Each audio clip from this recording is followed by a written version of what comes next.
boa noite, sejam todos bem-vindos e bem-vindas a mais uma live do projeto A Jornada da Mulher Selvagem.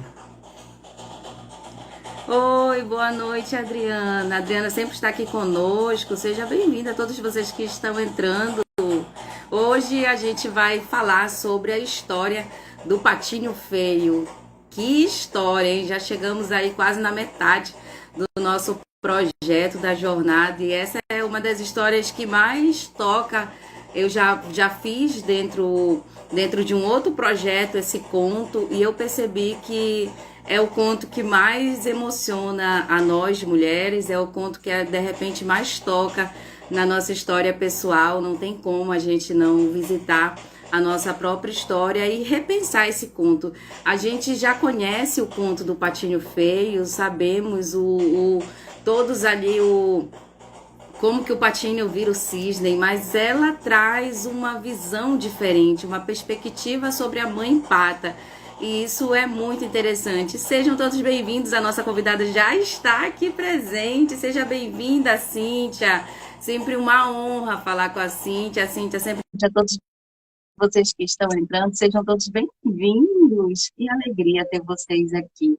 É sempre uma honra estarmos conversando sobre todas as possibilidades desse livro, Mulheres que Correm com os Lobos, um projeto, né, inspirado a partir da visão da autora Clarissa Pinkola 10, que traz para a gente muitas reflexões. Não é necessariamente uma obrigação ter lido o livro. Hoje a gente vai conversar sobre o conto do Patinho Feio, isso mesmo. Todos vocês já conhecem esse conto, a gente só vai dar uma relembrada. Nossa convidada, não sei o que aconteceu, acho que foi na internet, né? Porque é uma visão que não é a tradicional que a gente conhece. Isso que é interessante, a gente ter algo que é passado para a gente na nossa infância e poder, com o decorrer da vida, a gente adquirir outras experiências a partir daquilo que a gente já conhece. E a vida é muito assim. A gente tem certos aprendizados durante, né, o- várias fases da nossa vida, principalmente na infância, na adolescência, que é passado para a gente de uma determinada forma. E aí, conforme a gente vai amadurecendo, a gente vai adquirindo outros conhecimentos, a gente vai também vendo que existem outras visões, outras perspectivas, mas que partem ali já de um princípio que existe. E é mais ou menos essa perspectiva da Clarissa, né? A gente vai compartilhar, então, aguardando a Cíntia entrar, não sei o que aconteceu, porque ela já estava aqui conosco, mas por algum motivo, não sei se foi a internet, ela caiu aqui para a gente. Mas aí a gente vai pensar, né, que a história do Patinho Feio vem contar sobre a história de uma pessoa que procura a sua... A minha solicitação não está aí. Deixa eu ver se eu te convido por aqui, sim.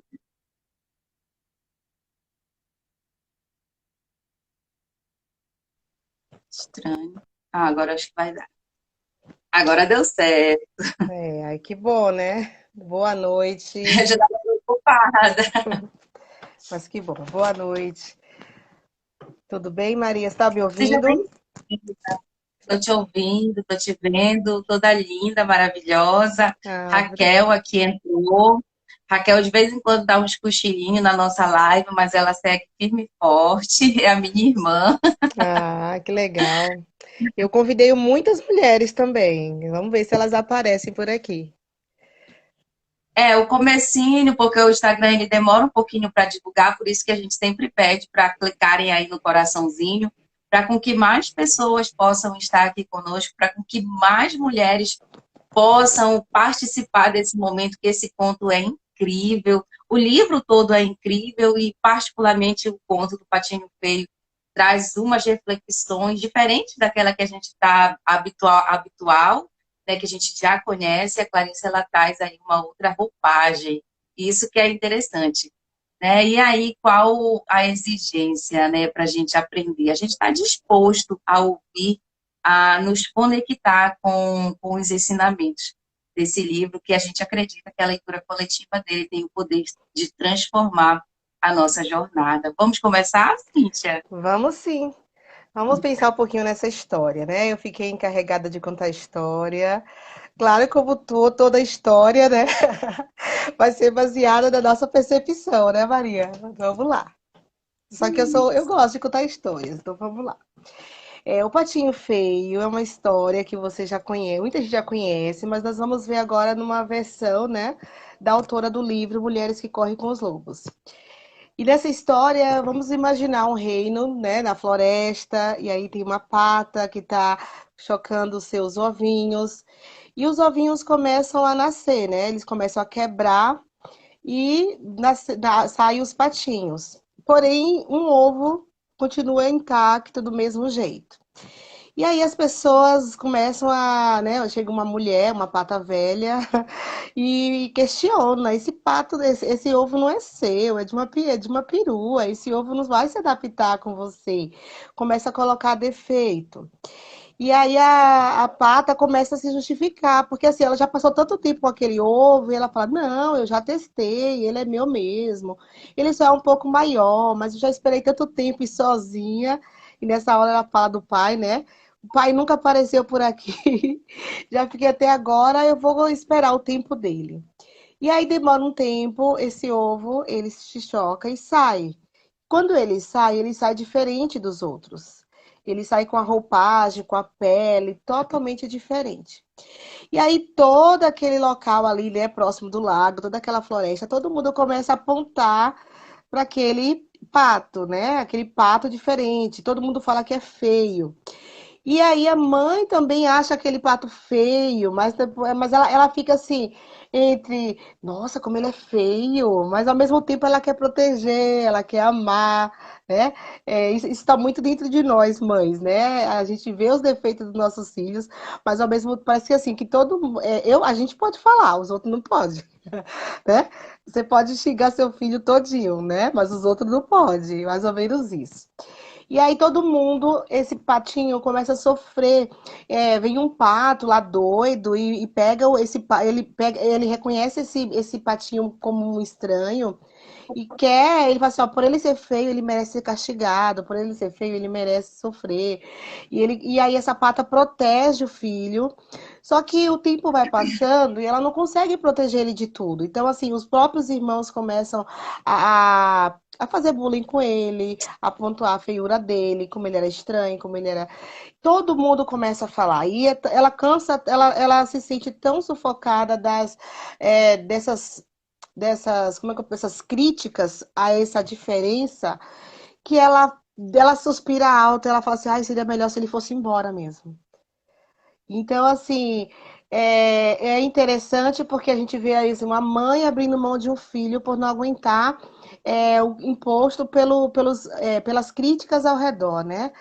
Então, ela considera essa mãe a mãe ambígua, que fica entre amo e não amo, protejo e não protejo, defendo e não defendo, mas ela acaba desabafando e mandando, e achando melhor ele ir, né? E no desabafo, ele entende e vai.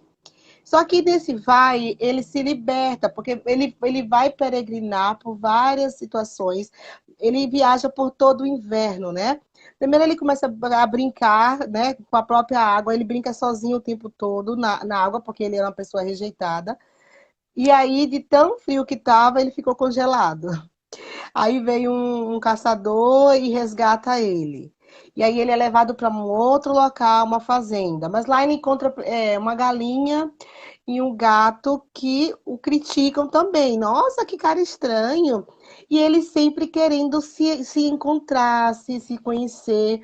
E ele falava assim: Nossa, eu amo. Assim, cada um falando do que gostava, ele fala: Nossa, eu amo ficar de cabeça para baixo. Se eu não me engano, foi isso, tá, gente? Porque eu li tanta coisa que acaba a gente eu amo ficar de cabeça para baixo, abaixo do céu, abaixo do azul, abaixo do céu e abaixo das águas. Olha o comentário dele, né? Porque o cisne fica de cabeça para baixo. Até então ele não sabia que ele era um cisne, não um pato. E aí tanto o gato quanto a galinha acha esse comentário super estranho. Como assim alguém tem prazer de ficar de cabeça para baixo? Então, assim, aí ele era empurrado pelas críticas a ir embora daquele lugar. Aquele lugar não cabia a ele porque ele não se encaixava. E aí ele continua, ele não desiste, ele vai indo de fazenda em fazenda, de lago em lago.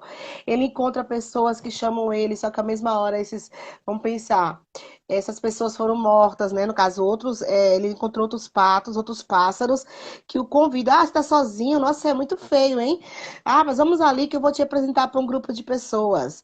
Só que essas pessoas nem teve tempo, né, de apresentar a nova vida porque foram mortas. Então vamos pensar, é um meio delinquente, assim, era um meio delinquente que ele tenta por todos os lados, ele não tem noção onde ele vai chegar, não tem noção do que ele quer, mas ele procura, ele está em busca de algo. Ele sente dentro dele que precisa encontrar algo. Aí ele encontra uns pássaros bonitos que ficam olhando para ele. Só que ele já estava tão castigado da vida, ele já estava tão machucado que ele falou assim: ah, esses cisnes começam a falar com ele, chamar.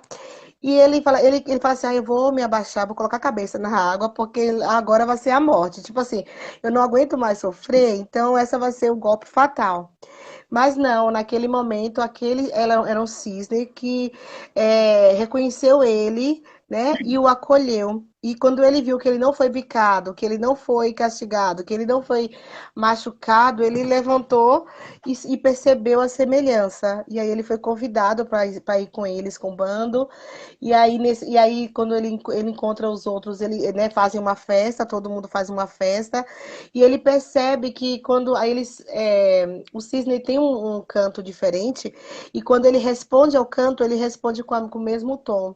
E aí ele percebe a semelhança, né? E aí ele vê a beleza nos outros, a beleza que há nele. Então, essa é uma história, né? É um arquetipo de rejeição, fala-se de rejeição, fala de você estar em uma família que muitas vezes você é diferente, você não se reconhece, e uma história de não desistir, uma história eu vejo muita resistência. Mas eu quero ouvir de você, tá, Maria? Esse livro, eu tô achando ele fantástico. Tem histórias que eu não dou conta, vou ser sincera. Tem histórias que eu falo assim, para que não é hora ainda para vencer isso. Essa eu consegui, né? Porque ela é de fácil interpretação e eu até me identifico muito com esse patinho feio. Porque eu venho de uma realidade onde eu fui filha de mãe solteira e rapaz solteiro. E aí a minha mãe, ela me deu para minha avó paterna, porque ela achava que não ia dar conta, né, de me criar e que meu pai teria mais condições, a família dele. Só que aí eu fui dada para minha família paterna, onde lá todo mundo era casais tradicionais, assim, meu pai tinha vários irmãos, todos casados, todos meus primos, todos dentro de uma família, pai e mãe, e eu era o patinho feio, que tentava me encontrar, me conhecer ali naquele, né, eu sofri muito preconceito, sofri muito, tipo, sai daqui, sabe, você é diferente, eu não quero que você ande com ela porque você vai ser igual a sua mãe, eu ouvi muito isso. Então eu sou um pouquinho um patinho feio. Eu acho que no mundo há muitos patinhos feios que a gente, né, que a gente acaba sendo expulso de um ambiente, mas eu acho que essa expulsão nos liberta. Eu acho que essa expulsão abre a porta para a gente descobrir quem nós realmente somos e conhecer os nossos semelhantes, porque ou a gente se acomoda ali e morre ali, ou a gente sai e vai se conhecer.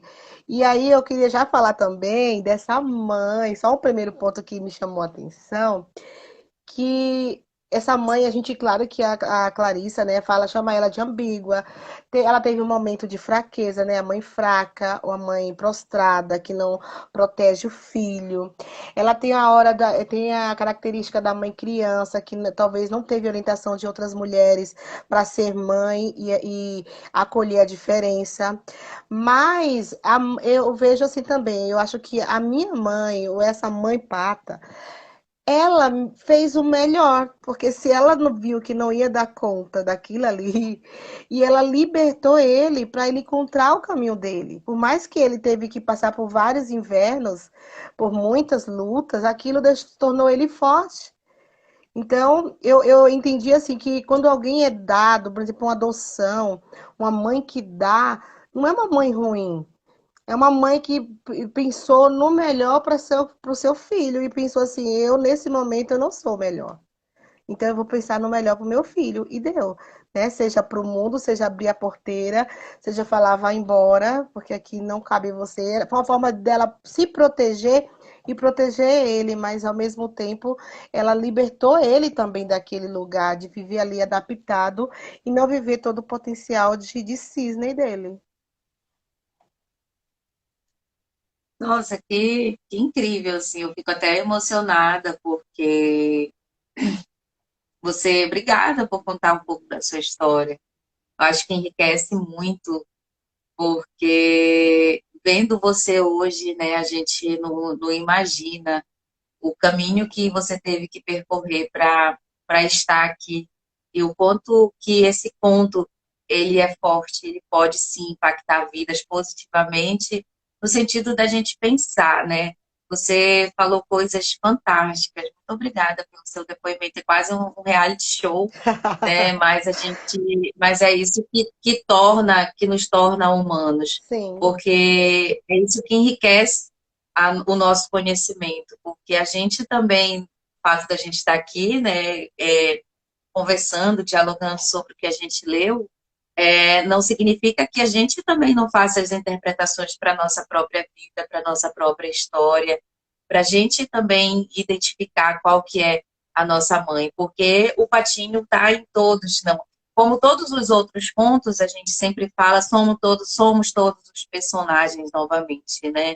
Somos o patinho feio, somos a mãe, somos todos os personagens que porventura possam estar nesse conto, né? E ela fala que esse conto, novamente, é referente à natureza selvagem, quando a gente é forçado a enfrentar circunstâncias pouco favoráveis na vida, de luta, e mesmo assim a gente continua vivo. Então, todo mundo pode se identificar, de certa forma, com o patinho, porque todos nós enfrentamos circunstâncias, às vezes difíceis, desfavoráveis, que nos fazem sentirmos rejeitado em determinadas situações, né?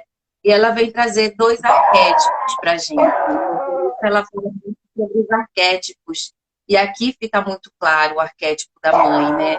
E do órfão, né? Um ser perdido, desamparado e negligenciado por uma mãe, né? Que aí a gente vai identificando essa mãe, que apesar de todas as circunstâncias, né? De todo esse desamparo, de todo essa esse negligenciamento que houve, ele pôde encontrar o caminho dele, né? Isso que é fantástico. A gente vê a possibilidade, diante de tanta dor e de tanto sofrimento que ele passou na vida dele, ele encontrou o seu caminho. E é essa a proposta da jornada, com que cada um de nós possamos encontrar o nosso caminho.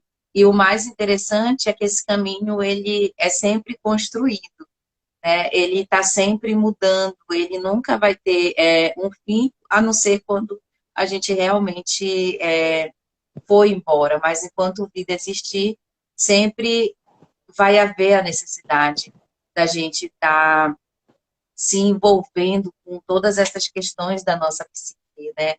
Dessa circunstância da gente viver apesar de.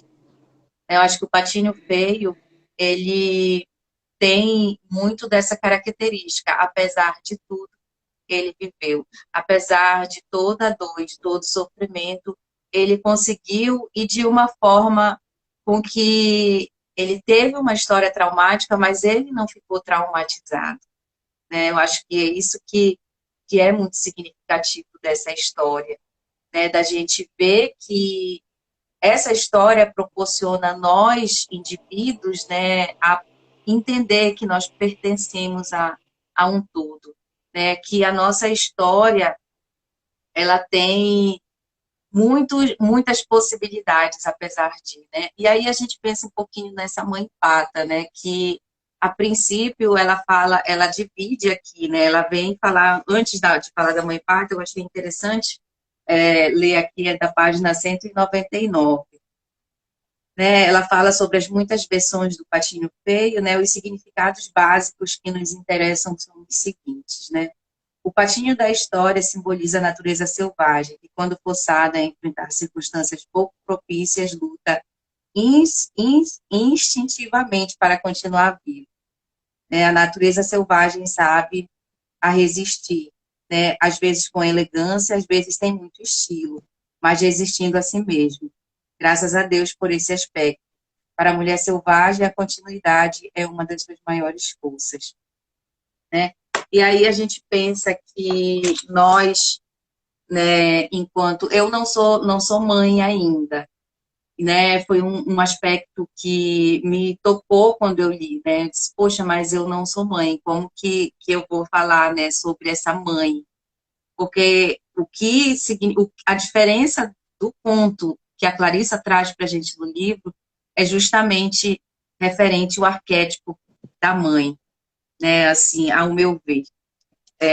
E aí ela fala uma coisa muito interessante, né? Porque a gente não é mãe somente no maternar, né? Somente na gestação. Que a gente pode ter outros, que nossos projetos, os nossos sonhos, eles podem ser uma forma da gente gerir, né? E aí esbarra também em muitos aspectos, em a natureza instintiva da mulher, né? De tem que ter a maternidade para ser completa, para ser feliz. E não necessariamente, porque tem mulheres que não podem ter filhos, né, biologicamente falando, né, e que, por questões pessoais, às vezes não se identificam com a proposta de adotar, né, e acabam que não tendo essa experiência, né, de maternar uma criança. E outras simplesmente porque entendem que não tem esse desejo, né, de ser mãe. Só que ela vem trazer para a gente essa outra perspectiva também das mulheres que são, né, mães de bebês, né, no sentido de identificação. Por isso que é tão importante a gente participar de grupos, a gente ter uma rede de apoio, porque quando a gente se encontra grupos de identificação, como, por exemplo, você tem um bebê, né? E ela fala dessa experiência da primeira maternidade, né? Do primeiro filho. E isso é muito interessante, porque fica muito claro a importância da gente se apoiar em grupos que estão vivendo a mesma experiência que nós. Como, por exemplo, se você acabou de parir, né? Ou então você tem um filho pequeno. E aí uma mãe coloca lá no grupo, né? Ah, meu filho está com assadura. E aí, ou então você num grupo de pessoas ali, meu filho tá com isso, meu filho já teve isso, passou tal coisa, e você tem ali pessoas que estão passando pelo mesmo processo que você, existe uma identificação. E isso serve para toda a vida da gente, né?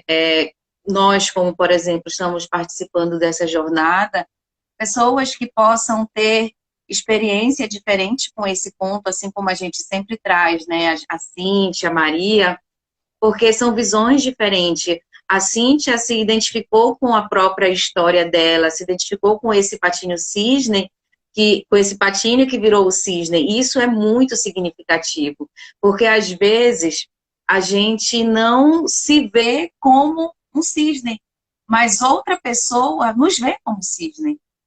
A gente ainda não se reconhece, né? Mas quando a gente está em um grupo de pessoas que têm esse olhar, ou que já são o cisne, que já se identificam como cisne, podem estar validando isso na gente.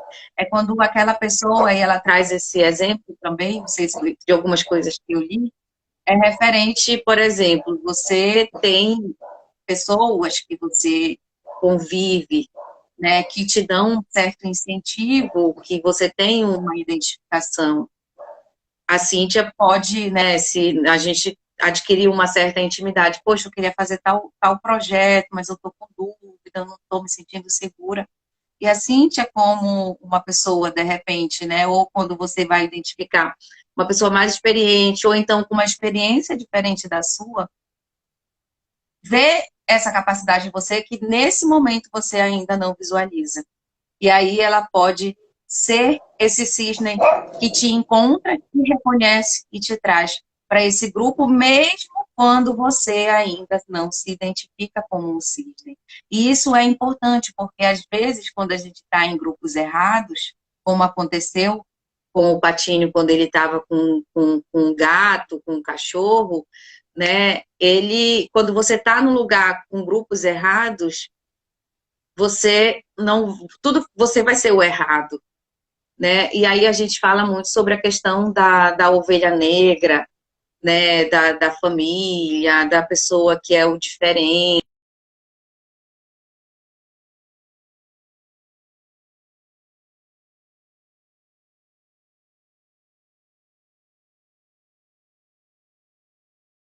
Sobre essa mãe ambivalente que a Cíntia já falou um pouquinho pra gente, né?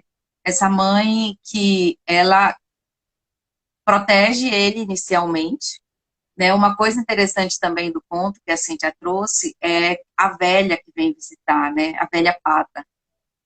Que a mãe, ela não identificou ainda, né? Mas a velha que é vizinha dela, vem só para ver o defeito, né? Ela não vem te visitar para te incentivar. Ela vem para dizer que o teu filho é uma perua, né? E aí não tem alguma coisa de errado. Então ela vem de fora para apontar uma coisa errada, né? Ela vem no teu privado para te apontar o dedo para dizer, olha, tem alguma coisa errada, né? E essa mãe ambivalente, ela se vê nessa situação, que ela protege esse filho dos outros, né, não fala, né, ele vai mudar, ela fica ainda com aquela expectativa de que existe a esperança dele se igualar aos outros, mas, ao mesmo tempo, ela chega a um ponto que ela não aguenta mais, e ela pede para esse pato ir embora, né, ela, né, pede literalmente para ele ir embora. E aí a gente vê em casos muito assim de famílias que têm filhos homoafetivos, isso, né? E às vezes a sociedade não aceita, às vezes a mãe participa de algum grupo religioso, né, assim, muito ortodoxo, que, que tem um certo, né, preconceito, ou então uma rejeição muito grande, e aí essa mãe, ela pede para esse filho ir embora, né? Porque ela não suporta a diferença dele.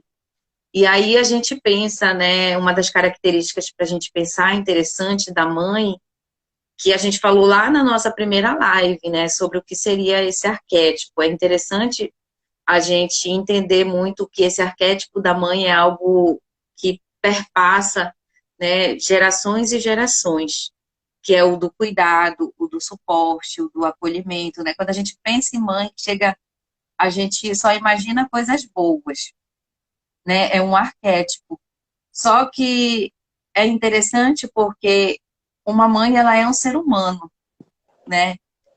Partindo do princípio que ela também tem os seus defeitos, né? Em algum momento, ela também vai errar, né?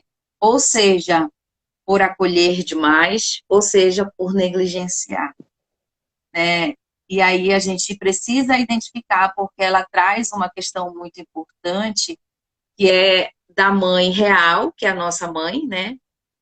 Ou a pessoa que representou a nossa mãe, né? Não necessariamente a que nos pariu, né? Mas isso também é referente ao arquétipo, né? Porque às vezes a gente tem pessoas que representaram essa figura materna na nossa vida, que não necessariamente é a pessoa que nos geriu, que nos pariu, né? Isso é importante a gente fazer essa diferença.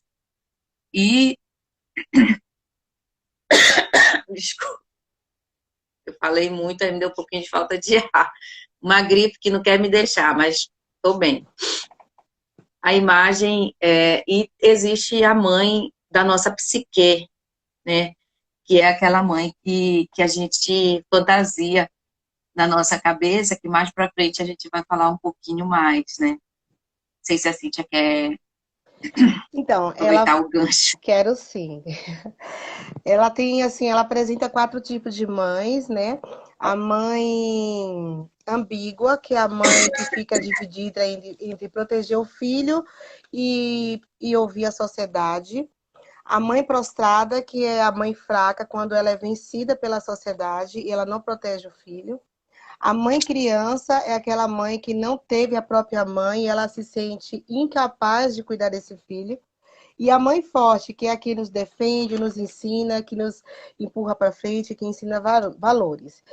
É interessante porque ela fala assim que toda mãe é mãe criança quando é no início. Olha que interessante. O que é mãe criança? É a mãe de primeira viagem, é a mãe que está insegura. E ela fala da importância da gente participar, estar com outras mães, ouvir a sabedoria dos mais velhos. Então ela conta, como ela é muito historiadora, estuda muitos povos, que antigamente as mães, assim, ela dava para ser madrinhas mulheres mais velhas, e essas mulheres tinham a obrigação de ensinar a maternagem. E é interessante, porque até a própria Bíblia fala isso para as mulheres mais velhas. As mulheres mais velhas ensinem as mais novas, né, os conceitos, os valores, a como ser uma boa esposa, uma boa mãe. E aí ela fala isso, né, a Clarissa. Só que aí ela fala que a civilização veio, né, a tecnologia veio, a globalização veio, e cada vez mais a mãe está só. E com a mãe só, a mãe ela acaba se tornando um pouco fraca. Ela se torna fraca, ela não tem a experiência da maternagem que aprende com a convivência com outras mães. Muitas vezes ela mesma não teve uma mãe, e aí ela precisa aprender tudo quando ela se torna mãe. E ela fala: como ser mãe se você não teve uma mãe? Olha que interessante, né? Mas aí também, ao mesmo tempo a gente pensa, a gente pode aprender com outras mães, né? Às vezes eu não tive a minha mãe, mas eu tive minha avó, eu fui cercada de tias, a minha madrinha foi uma pessoa muito forte, influência na minha vida. Então, assim, então você acaba aprendendo. Mas aí, quando eu me tornei mãe, eu sou mãe de primeira viagem, só vou ter essa viagem. Eu me senti muito. Uma viagem. De uma viagem só. Mas eu me senti muito insegura quando eu me tornei mãe. Muito, era um medo de quebrar aquele serzinho tão pequenininho, né? É uma insegurança. Pra ter uma ideia, teve fases que eu busquei supervisão de maternagem, porque. E é interessante como a gente se sente segura. Eu busquei uma psicóloga mais idosa, mais experiente, que me acolheu, sabe? Que foi maravilhosa. Então, olha só, isso a gente buscando em nós essa automaternagem, porque eu me sentia falta disso, talvez porque eu não fui validada, por mais que eu tive várias mães, né?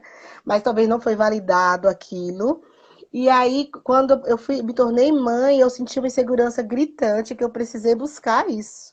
E aí eu fui buscar, né, no aconselhamento com outra psicóloga experiente que me acolheu, que me falou, olha, realmente existe uma ponte aí entre você e sua mãe, e vocês precisam se acessar para que sua filha também consiga te acessar, porque não estava tendo conexão. Olha que interessante. A importância de uma mãe, ou da gente ter a paz com a nossa história, para a gente conseguir ser mãe. Olha que interessante, fazer a paz, ter a paz com a nossa história, reconstruir a ponte para a gente dar continuidade à nossa história de mãe. Então, eu precisei fazer isso, eu precisei resgatar isso, né, para melhorar, porque existia essa ponte quebrada, porque quando criança eu não entendia uma criança não entende porque foi dada, porque não mora com a mãe, porque todo mundo tem uma mãe. E eu tinha uma mãe, mas era uma mãe que era avó, não era a mesma coisa, entendeu? Era diferente assim, a forma de ser criada, né? Então é interessante tudo isso. E ela mostra isso. Só que a gente também pode ser a nossa mãe, né? Ela fala isso, né, Maria? Que a gente, mesmo se a gente não teve mãe, que a gente pode buscar, que temos esses arquetipos de nós, e que a gente pode fazer essa automaternagem, de se cuidar e dar esse apoio para nós mesmos que nós precisamos. Então, o grupo faz isso. Quando a gente encontra o nosso grupo, a gente encontra um monte de mãe, um monte de irmã, né? Aí você vai ter as mulheres mais velhas, as mais novas, que são irmãs, e que vão se apoiar e que vai ajudar a gente nessa caminhada para dar continuidade à nossa história. ela fala aqui muito, nossa, muito significativa, muito importante estar fazendo essa live com você, estou aprendendo assim muito mesmo, porque traz aspectos que a gente ainda não tinha percebido na história, né? E aí essa mãe, ela fala só para a gente entender um pouquinho melhor sobre como que as consequências, né, dessa mãe ambivalente na vida é quando, por exemplo, que ela fica na nossa psique, né, dessa mãe ambivalente, porque é uma mãe que fica dilacerada com essa opção de aceitar, de ser aceita por uma comunidade, né, porque aquela comunidade lá não aceitava o filho dela, né, ou de amar seu filho incondicionalmente. E essa mãe ambivalente, ela não segura a barra, ela não ama o seu filho incondicionalmente, né? E ela fica dilacerada, porque ao fazer a escolha de pedir para ele ir embora, e às vezes esse pedir para ir embora não significa ausência física, né? Às vezes a ausência afetiva, ela é muito mais significativa quando você é rejeitado dentro da sua própria casa, né? Quando o olhar da sua mãe não te acolhe, né? Você não vai, ela não pede para você ir, mas ao mesmo tempo você é excluído dentro da sua própria tribo, né? Ou que deveria ser a sua tribo. E aí a gente vê, né, na psique como que isso interfere nos relacionamentos, né? É aquela pessoa que cede com muita facilidade, né? Porque sempre vai querer ser aceito a qualquer custo, né? É, sempre vai querer se firmar, né? Se firmar numa posição de aceitação, sempre vai ir em busca do seu direito, né? Então, assim, vai sempre. É um desgaste, porque a pessoa sempre vai estar ali naquela ânsia de aceitação, naquela ânsia de buscar um reconhecimento que deveria ser, digamos assim, dado, não exigido, né? Porque o amor, a aceitação de você para além de todos os seus defeitos, Ô, né? O que Maria, deveria realmente. e sabe que me veio à mente é que esse desejo nosso de mãe de ter o filho perfeito. Que isso tá. E eu estudando essa live, estudando esse conteúdo, também fui surpreendida com isso. Por exemplo, que no início do livro ela fala sobre as meninas são criadas para ser certinhas, para serem as mulheres perfeitas. Menina, senta com a perna fechada. Menina não pode falar alto. Menina não pode xingar. Menina não pode um monte de coisa. E aí é interessante. Porque a gente se vê nisso, porque eu já tive pacientes que foram levados para o consultório porque uma amiga de uma mãe, numa hora de uma briga de criança, a amiga fala, né? A sua filha é uma psicopata. E a mãe se assusta com aquilo e leva para avaliação, para terapia. E graças a Deus descobre que não é nada daquilo, né? Mas assim, porque a mãe não via o que a criança tinha, mas isso ajudou porque a criança tinha outros problemas que precisava de ajuda, né? Mas a gente tem essa ânsia também. A mãe quer tão ser aceita que muitas vezes pode colocar a criança, querer colocar a criança nesse padrão da sociedade de que ser perfeitinha. E a gente, sem querer, a gente faz isso com o nosso filho, a gente oprime a nossa criança para que eles. A gente muitas vezes sufoca a nossa criança para ela não ser ela, mas para ela ser um padrão aceitável. Isso não é nem só com a questão da sexualidade, mas em tudo. Porque criança não pode falar alto, porque assim, se a criança fizer alguma coisa fora do padrão que é aceitável, quem vai ser, quem está dando uma educação é a mãe ou o pai. Então ninguém quer passar essa vergonha. Então todo mundo quer, só que o mal é a gente podar essa criança. Uma coisa é educar, mas tem que ter cuidado, né? Porque tem uma hora que ela fala que a gente pode afastar a alma da criança dela, de tal ponto que a criança se perde, porque ela não pode ser ela. Olha que forte isso, né, Maria? Então a gente, como mãe, tem essa Muito forte. angústia de querer o filho perfeito. E peraí, o que é perfeito, né? O que é a filha perfeita? Toda criança tem que ser bailarina? Toda criança tem que ser, né? Não pode falar E alto?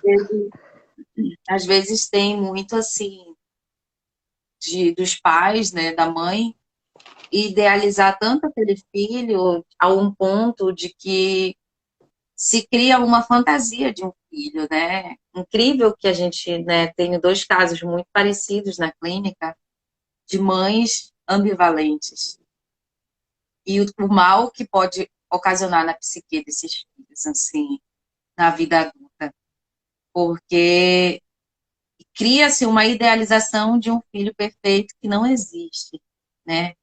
E há um ponto de fragmentação muito grande entre o que aquela mãe vê e o que aquele filho é de fato.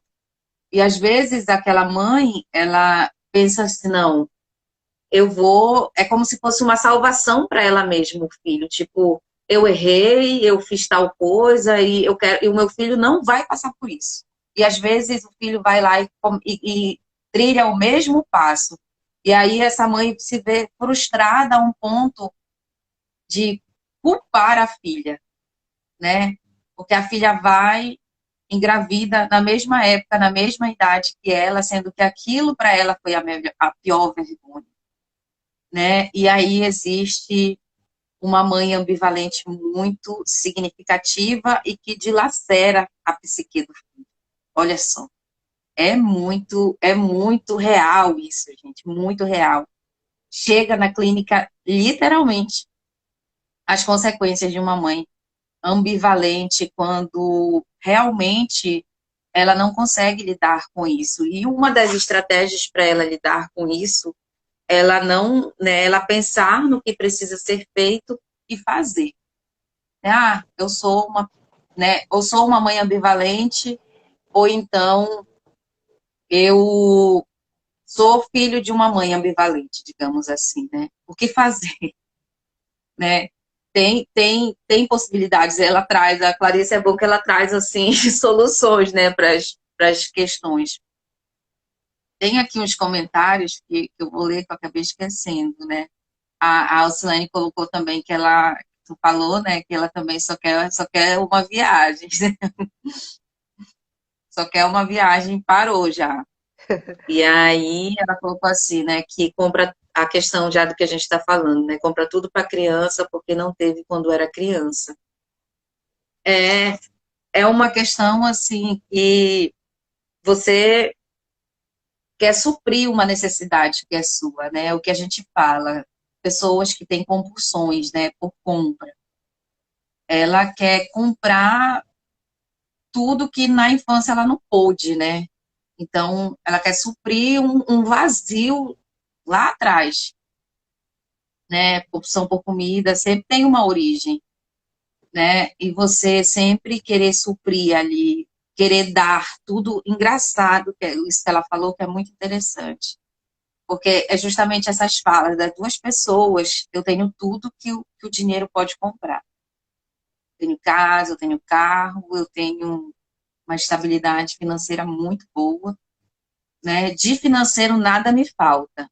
As duas falas. E faltou o mais importante, que não faltou para eles, né? Eles tentaram suprir, né? Dar tudo para o filho, né? Para eles, aquela ausência física do material, né? Do financeiro foi muito significativa. E para os filhos, a ausência afetiva está sendo significativa, né? Porque quando você dá tudo que o dinheiro pode comprar, você não dá o mais importante, que é a sua atenção, o seu cuidado, o seu carinho, o brincar, o cuidar. A gente vê pais, mães que chegam do trabalho extremamente cansados, exaustos, com o discurso de que eu preciso trabalhar muito para dar tudo para o meu filho, para dar uma qualidade de vida, para dar uma escola boa, para dar isso, para dar aquilo, para dar isso, para dar aquilo. Não dá o principal, que é a atenção, que é o carinho.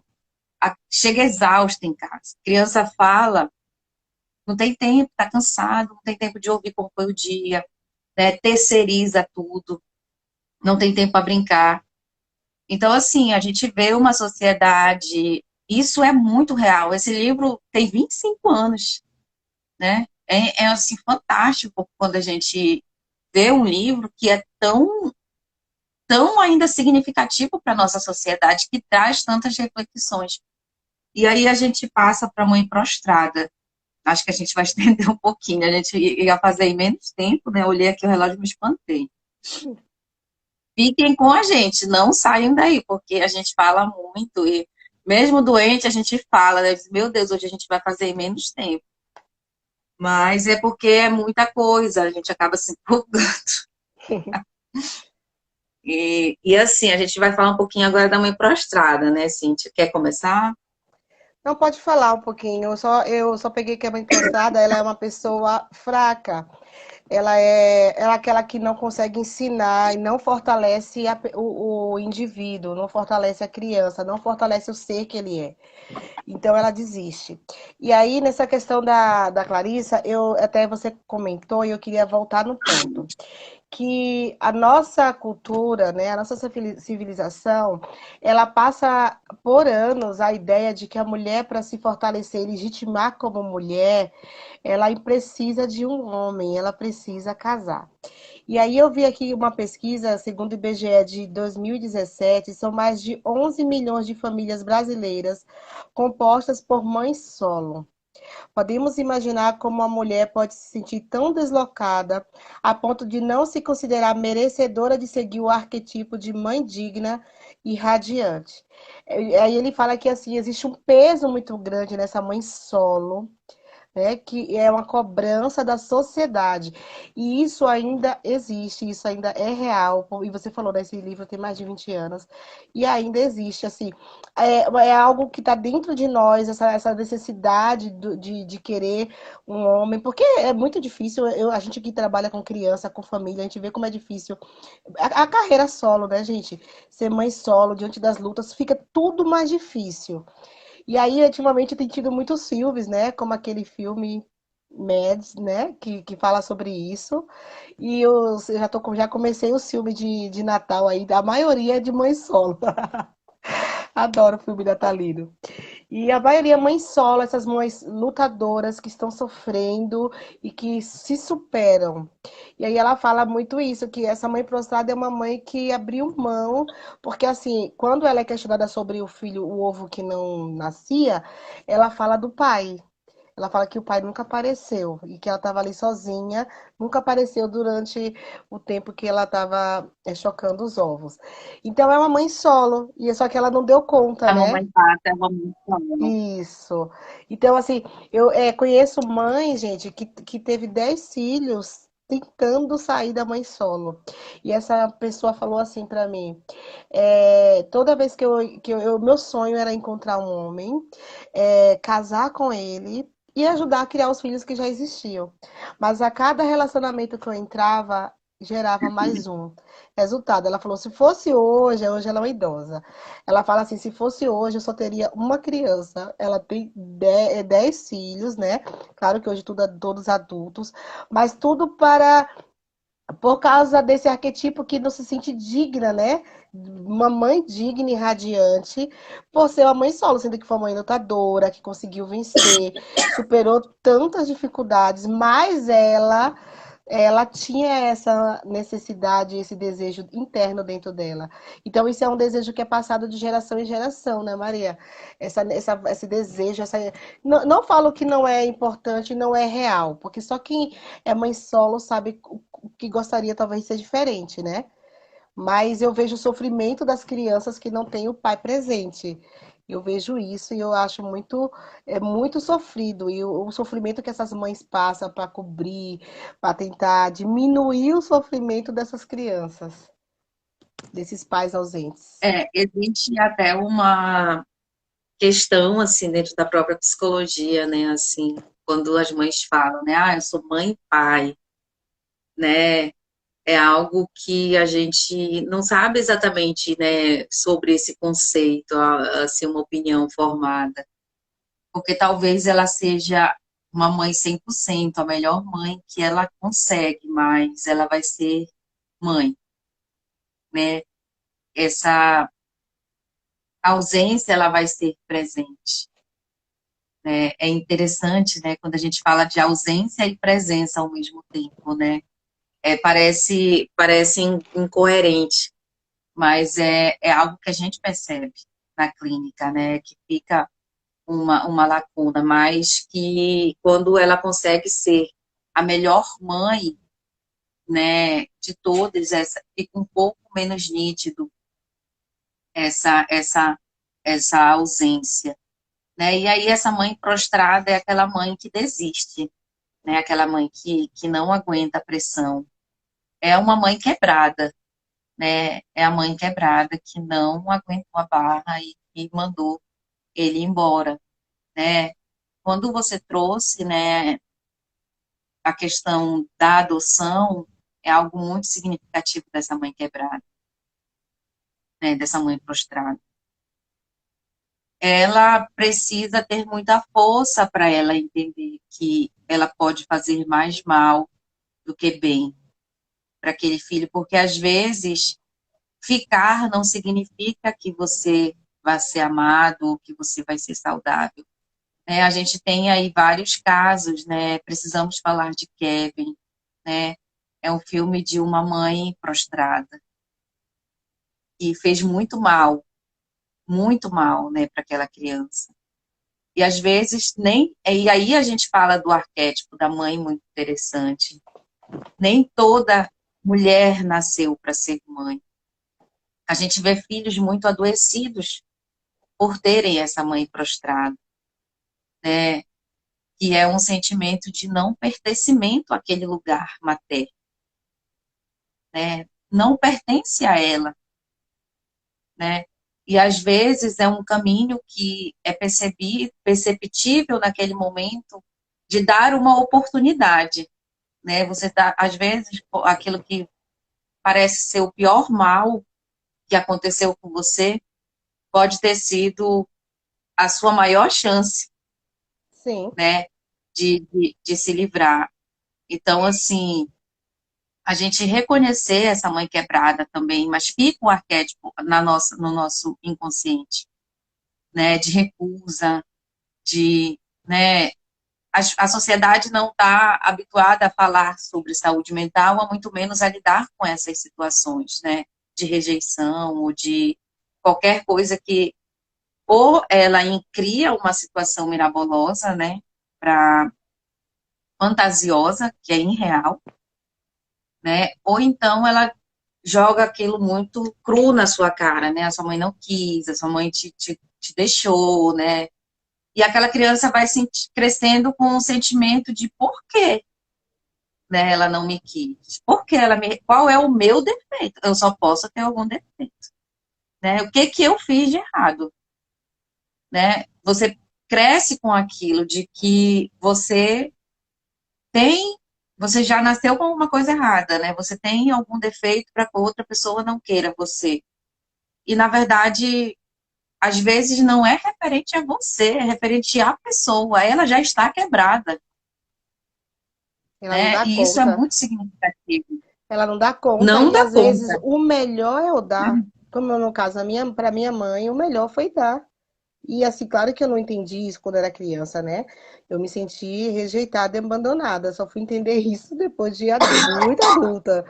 Mas é muito melhor dar do que, como você falou, essas mães que não dá por causa da sociedade, porque não quer ser criticada, e aí fica carregando ali uma situação e não é a mãe mesmo, não faz com que, não tem um apego, né? Não tem o acolhimento que aquela criança precisa. Então, é mil vezes melhor ela ser criada por uma família que vai dar isso para ele, né? E aí ela fala, né, que esse construto dessa mãe prostrada dentro da psique, né, de pessoas que têm na psique essa mãe prostrada, é uma referente à questão da indecisão, né, quanto ao seu próprio valor, né, assim, é uma pessoa que vai precisar de muito apoio dessa família, né, ou de outras pessoas, porque ela vai precisar entender que o valor dela não está relacionado a esse fato da vida dela, né, porque é como se fosse um carimbo que a sociedade coloca na pessoa. Isso é muito cruel. É como se você tivesse um diagnóstico errado a vida toda, né? E só lá na vida adulta e através de um processo da vida, né, que a profissão te acolhe, te escolhe, e você, durante o processo, e nem todas as pessoas têm essas possibilidades, né, de passar por esse processo de conhecimento. Por isso que a gente faz tanto esforço para estar aqui conversando sobre isso, que a gente, né, é aberto gratuitamente, porque a gente entende a importância de levar o conhecimento eficaz. A gente percebe muitas pessoas falando de psicologia, muitas pessoas falando sobre saúde mental, sem, às vezes, ter essa responsabilidade, assim, de conhecimento real, sabe, de caso. E acaba prejudicando mais, porque algumas falas prontas, algumas falas né, de que não considera mesmo a individualidade, o histórico, todas essas questões que a gente conhece, acaba que enfiando a pessoa com um buraco muito maior, muito maior, às vezes, do que ela está. Isso precisa ter muito cuidado. E aí a gente vem falar da mãe criança, né? Essa mãe criança aí que a Cíntia já falou um pouquinho pra gente, né?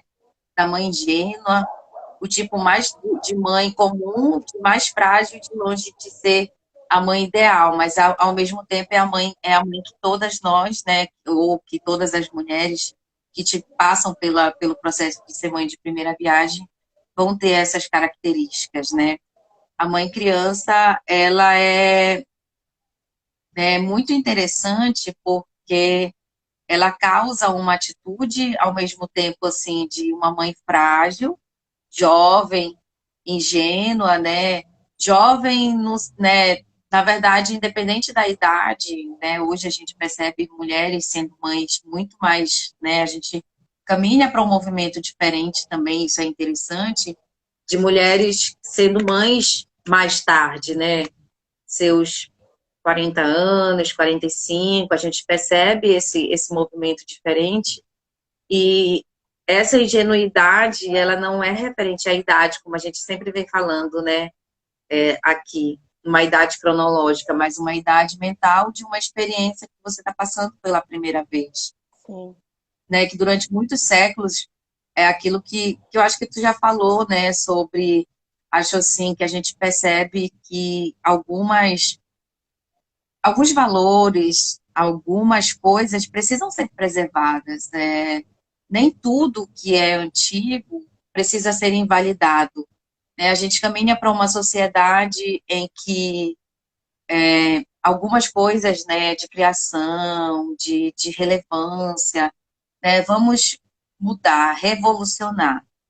É importante que a gente tenha esse movimento de mudança referente à educação, à comunicação assertiva, né, à comunicação não violenta, mas a premissa de alguns conceitos arcaicos, eles precisam prevalecer, como, por exemplo, a experiência de mulheres mais velhas ser válida ainda, né? A gente percebe que hoje você contrata, né, a é, é importante esses profissionais, porque eles estudam, eles, né, se preparam para te acolher nesse momento, mas às vezes você tem dentro da sua casa uma avó, uma tia mais velha, aí você, né, você já não considera mais algumas coisas não têm sentido realmente, mas outras têm significado, assim, interessante para você ouvir.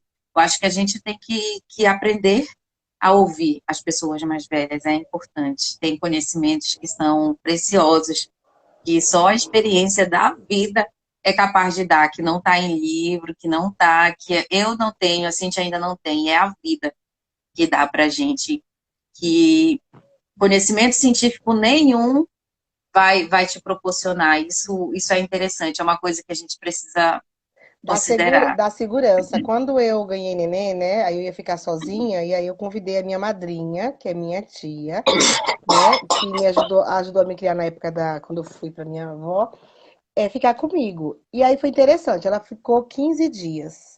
Então ela me ajudava, né? Por exemplo, eu não quis dar o primeiro banho, não sabia como pegar na criança, morrendo de medo. Aí depois você vai aprendendo. Então, só dela estar ali me passava uma segurança, me passava era como se, sabe assim, eu estava sendo acolhida para acolher.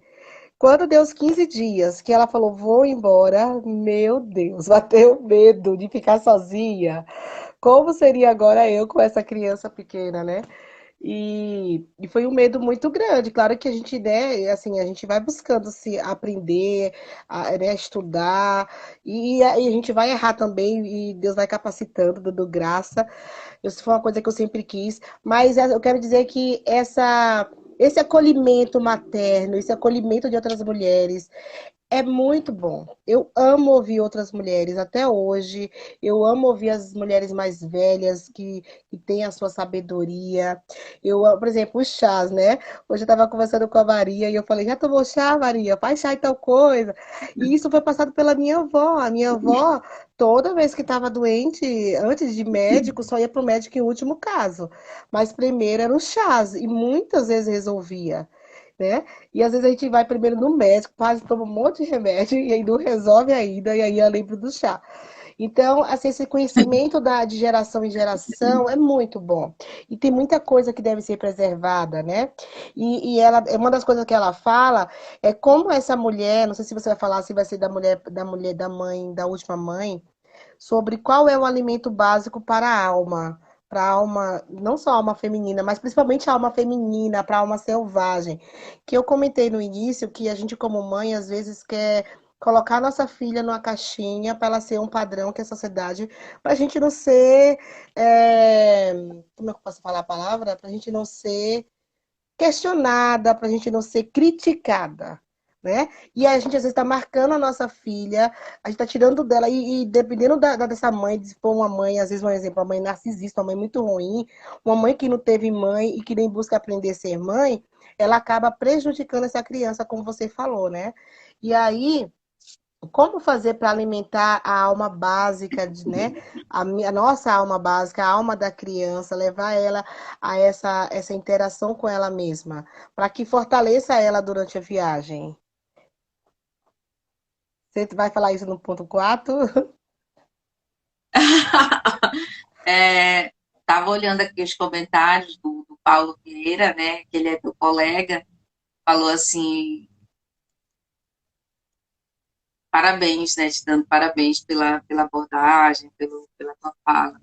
Sim, a gente vai chegando aqui para falar sobre, tá, adiantar, meu Deus do céu, agora o que eu vou fazer, né? Tem solução, né?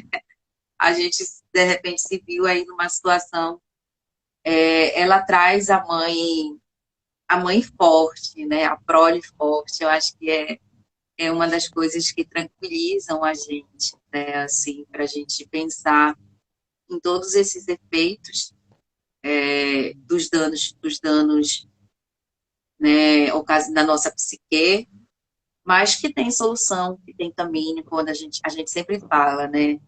Mesmo que a gente tenha tido uma história muito difícil com a nossa mãe, com o nosso pai, né, na vida em si, no caso aqui, né, a gente fala da relação com a mãe, que a gente percebe que é muito significativa. A mãe, ela tem um poder de influência muito grande na psique, né, das pessoas, dos seus filhos. Isso é muito real. Isso chega na clínica constantemente, né? Ou uma mãe muito, né, narcisista, ou uma mãe, né, muito... Sempre vem esse aspecto, né? A mãe, ela sempre está presente na nossa clínica, sempre, né? Eu acho que eu ainda não atendi nenhum caso, assim, que a mãe não tenha sido uma presença significativa nos atendimentos. E aí a gente percebe, né, que segundo essa autora, né, ela fala que o remédio está em obter os cuidados de uma mãe para a nossa própria mãe interna, né? Isso obtém com mulheres reais no mundo. Objetivo que sejam mais velhas, mais sábias e que de preferência tenham sido temperadas como o aço. Interessante, né? Elas se tornam calejadas por terem passado por tudo que passaram.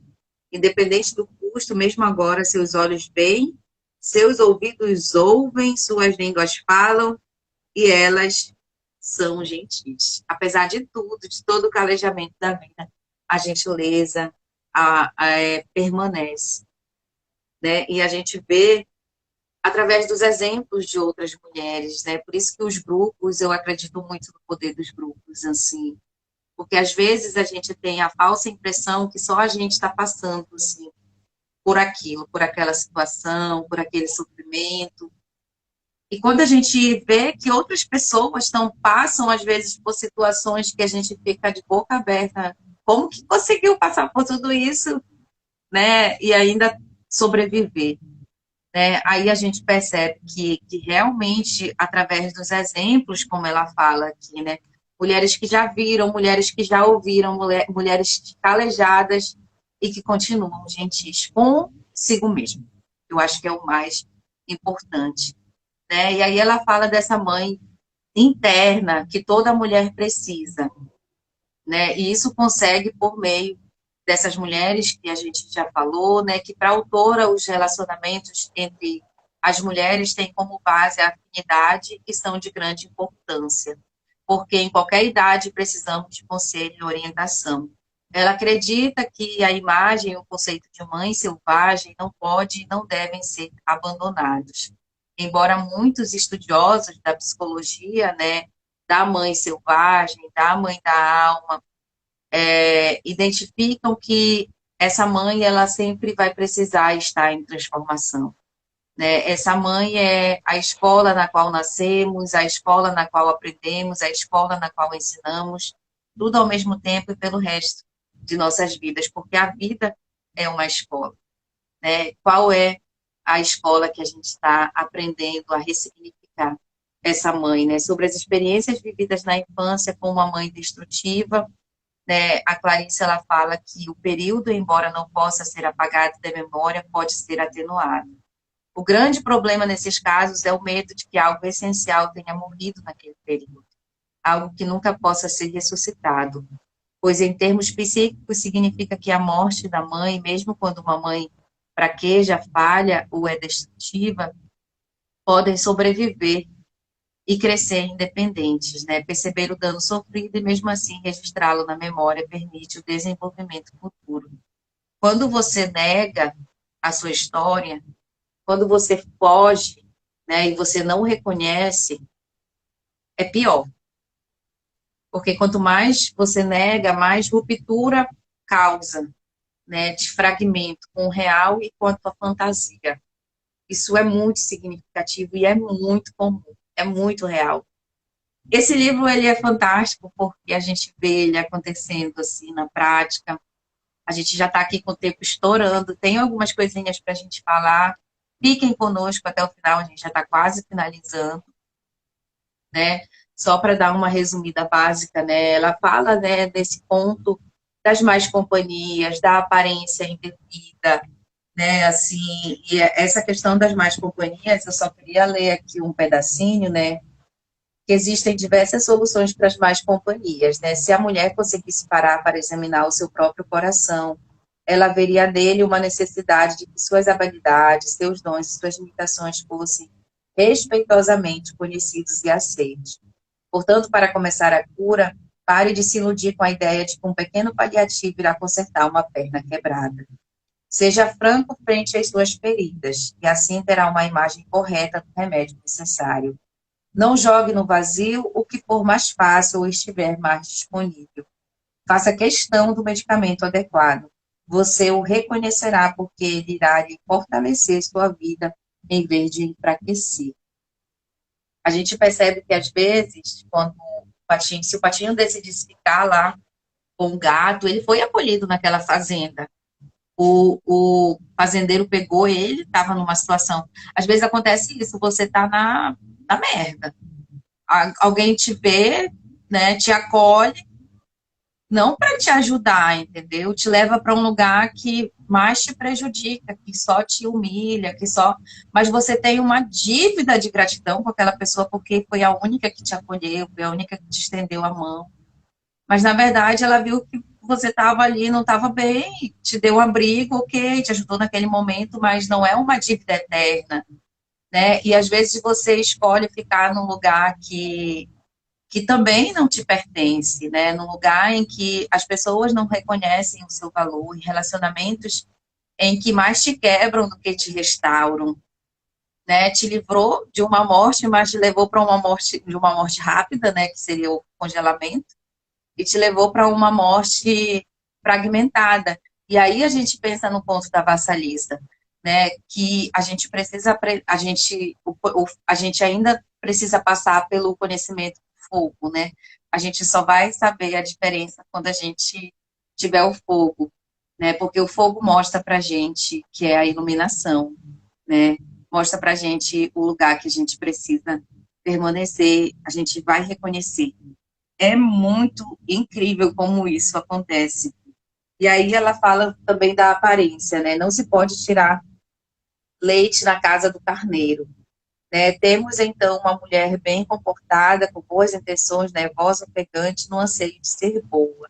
Não é melhor, mais elegante e muito mais profundo ser o que somos e como somos, deixando que os outros também sejam, né? Essa questão da aparência na nossa sociedade, ela é muito forte, né? Você precisa ter um padrão de estética, você precisa seguir para você estar dentro de um padrão de beleza que a sociedade espera de você. Isso é cada vez mais forte, é cada vez mais presente. Se você não se adequa, se você não segue um determinado padrão, você é excluído, né? Você não pode estar acima do peso, você não pode estar, você sempre tem que estar dentro de um padrão. E isso faz, às vezes, com que você deixe o seu próprio padrão, a sua própria personalidade, né? As pessoas falam que você deve fazer, né? Você tá de cabelo liso, tem que o cacheado fica melhor. Ah, você deixa cacheado, mas olha, o liso fica melhor. Você tá gorda, mana do céu, tu tá muito gorda. Aí emagrece, mana, tu parece doente, tá muito magra. Então, assim, tem algumas questões que a gente tem que considerar pela saúde, né? A gente tem que ter uma alimentação saudável. Mas, às vezes, a opinião dos outros é muito forte, né? Às vezes, a opinião dos outros fazem com que a vida de outra pessoa seja impactada. A gente tem que ter esse cuidado, sabe? Assim, de não interferir negativamente dessa forma. É muito, muito triste, assim, quando as pessoas só criticam, né? Só veem ali algo que não é legal. E Mas, aí a Maria, gente vê, né, que sempre... também é interessante a gente não viver baseado só na expectativa dos outros, de ser aceito pelos outros, né? Porque você falou disso. Certo. Beleza, sempre vai haver a expectativa do outro, mas e eu? O que que eu quero? O que é que faz sentido para mim? Onde está a minha paz? Porque o Patinho, ele fez isso, ele trilhou um caminho, ele trilhou que não foi fácil. Ele viajou o inverno inteiro, né, de lago em lago, de lago em lago, até ele encontrar a turma dele, que ele foi reconhecido e aceito, e ele se viu como igual. Então, a gente tem que ver o que faz sentido para a gente e a nossa paz. Porque para alguns, vamos, fica lá na primeira, e poderia ficar na primeira fazenda pro resto da vida. Então, onde está a nossa paz? O que é que faz sentido para a gente? Não cair totalmente na expectativa. E o mais importante é ser, né? Do que fazer, do que viver de aparência. Isso é muito importante, porque será o que eu sou realmente na minha essência? O que é que está na minha alma? Que adianta eu estar com a alma assim toda dilacerada e mostrando algo que não é real, que não é verdadeiro? Então, às vezes eu tô morta-viva, né? Tá lá congelado. Às vezes a gente se preocupa muito com o que o outro, com o que a sociedade, né, dita pra gente, porque a gente percebe pessoas que não sabem o que querem. Quando você não sabe o que você deseja, quando você não sabe sobre a sua essência, quando você não tem o fogo da vassalista, a influência externa passa a ter um valor muito grande, né? Porque você não sabe. Por isso que é importante você saber o que precisa viver, o que precisa morrer. Os contos, eles têm essa sequência, né, que fazem também com que a gente entenda esse processo de jornada mesmo para a gente ser uma mulher selvagem. E aí ela fala uma coisa muito interessante que eu acho assim fantástico, que é sobre os sentimentos congelados, né? Como o patinho que fica preso no gelo, num lago, às vezes o congelamento é o pior atitude que uma pessoa pode tomar, A frieza é o beijo da morte para a criatividade, para os relacionamentos, para a própria vida. Tipo assim, a Cíntia contou um pouquinho da história dela. Às vezes, a gente se apega tanto ao que aconteceu de ruim na nossa vida, que a gente se deixa congelar naquela situação. Congelou, né? Os nossos sentimentos, o nosso afeto. Aquela experiência, ela foi. A gente se apegou tanto a ela que a gente não deixa espaço para o novo entrar, para o afeto, para o amor, para as pessoas ressignificarem. Você não se sente seguro com ninguém. Eu acho que isso é uma das, acho que é um dos ensinamentos mais assim incríveis que ela vem trazendo, né? Que qual é a solução, né, para a gente agir como patinho? Siga em frente, supere tudo com a luta, né? Apane logo a caneta, comece a escrever e pare de resmungar. Escreva. Pegue o pincel e, para variar, seja má consigo mesma. Pinte. Bailarina, vista sua malha, amarre fitas no cabelo, na cintura, no tornozelo e diga ao corpo que se mexa. Dance. Atriz, dramaturga, poeta, musicista ou qualquer outra, em geral, pare de falar. Não pronuncie mais uma palavra sequer, a não ser que você seja cantora. Tranque-se num quarto com um teto ou uma clareira sobre os céus. Exerça a sua arte. Sabe-se que o que está em movimento não se congela. Por isso, mexa-se e vá em frente. Esteja em movimento e não deixe congelar, não deixe com que a dor, com que as experiências ruins da vida possam tornar você aí um filme de Frozen da vida, Uhum. né? E aí, para finalizar aqui a minha fala, né, para dar espaço para a Cíntia, a gente já está estourando o horário, que o patinho é levado a arriscar a vida por um fio, né? Ele já se sentiu só, sentiu frio, congelado, acuado, perseguido. Já atiraram nele, já desistiram dele, ele já se sentiu desnutrido, longe, fora de todos os limites, no limiar entre a vida e a morte, sem saber o que iria acontecer depois. Nessa hora vem a parte mais importante da história. Chega a primavera. Começa a vida nova, uma reviravolta, uma nova oportunidade de tentar. O mais importante é esperar, aguentar, esperando pela nossa criatividade, pela nossa solidão, pelo nosso tempo de ser e de fazer, pela nossa própria vida. Esperamos, pois a promessa da natureza selvagem é a seguinte: depois do inverno, sempre vem a primavera. Perfeito. Já podemos encerrar, perfeito. Eu só quero lembrar que, assim, que uma coisa que ela falou também, o alimento básico para a alma, que você já falou aí, né? Cada um, é, a experiência intuitiva, o que é que te faz sair desse congelamento? E aí, por exemplo, eu sou muito conectada com a natureza, com o ar. Eu preciso fazer minha caminhada 2, 3 vezes ao dia. Eu amo olhar para a lua, eu vejo todo dia a lua. Eu preciso ver verde, eu preciso ver flor, eu preciso da terra, do cheiro de chuva. Só que para outras pessoas, elas se conectam, o que tira ela desse congelamento é a leitura, é a poesia, é o escrever, é o papel e caneta. Para outros, vai ser a arte, mexer com barro, com a tinta. Então, a gente tem que encontrar essa intuição dentro de nós, que todos nós temos, e não há o certo e errado, mas a gente tem que descobrir o que faz sentido para a gente, que tira a gente desse congelamento. Porque esse congelamento é uma defesa. Muitas vezes você prefere morrer no congelamento, mas está perdendo de viver o novo, né? Como ela fala, existe a promessa da natureza, que depois do inverno sempre vai vir primavera. Se ele se permitisse ficar no congelamento, ele ia morrer. Então, para não morrer, se conecte com sua alma, né? E das diversas formas possíveis. Aí ela fala, para outros, é através da dança. Aí ela fala saltar, inclinar, correr, né? Porque a sua alma é a dança. E outras pessoas, outras mulheres só querem a paz de se recostar numa árvore. Então, conecte-se, né? A gente está numa viagem, a gente está numa jornada, né? E não permita que as frustrações da vida te deixem paralisada ou te deixem, impeçam de viver o novo.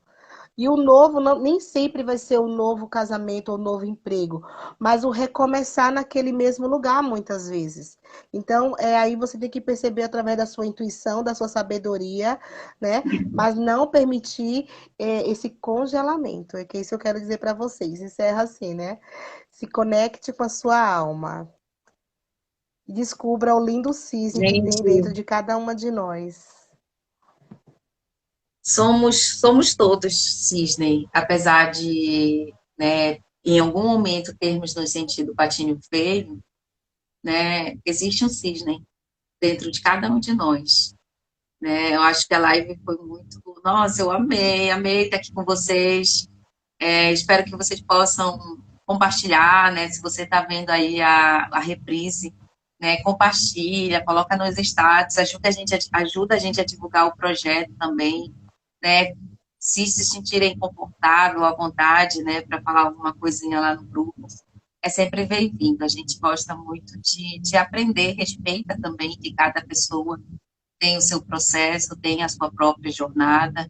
E a gente está aqui com esse projeto porque a gente acredita muito, né, que os ensinamentos desse livro, eles podem, olha só, né, quanto que a gente aprendeu sobre a história do Patinho Feio, o quanto que a gente sempre aprende quando a gente se dispõe a realmente se conectar com a história. A Cíntia trouxe para a gente um relato da própria vida, uma história que tenho certeza que contribuiu assim muito significativamente nessa minha noite de hoje. Obrigada a todos vocês que estiveram aqui conosco, né, as pessoas que sempre estão, a Adriana, a Silane, a Raquel, né, não sei, sempre tem pessoas que entram com uma frequência, e aí é sempre bom ter vocês aqui apoiando a gente, tá bom, gente? Boa noite, boa quarta-feira, se cuidem, tomem chá de alho.